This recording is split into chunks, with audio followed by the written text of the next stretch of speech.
ফারুক ভাই handle lock তালা লাগাইতেছে। এই যে দেখেন তালা সব কিছু ঝুলতে পাত্রি। এই যে দেখেন, এই যে দেন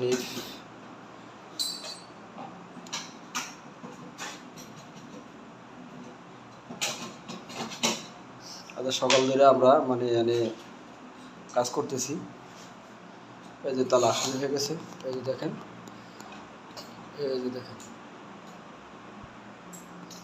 ফারুক ভাই শেষ এটা।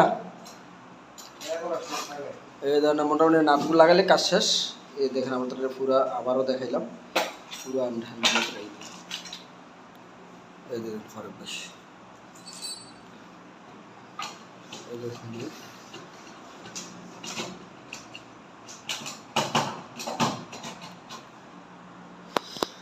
তো দর্শক, পরবর্তী ভিডিওতে আবার দেখা হবে। সবাই অবশ্যই চ্যানেলটা সাবস্ক্রাইব করে দিবেন আর লাইক কমেন্ট করে কিন্তু ভুলবেন না।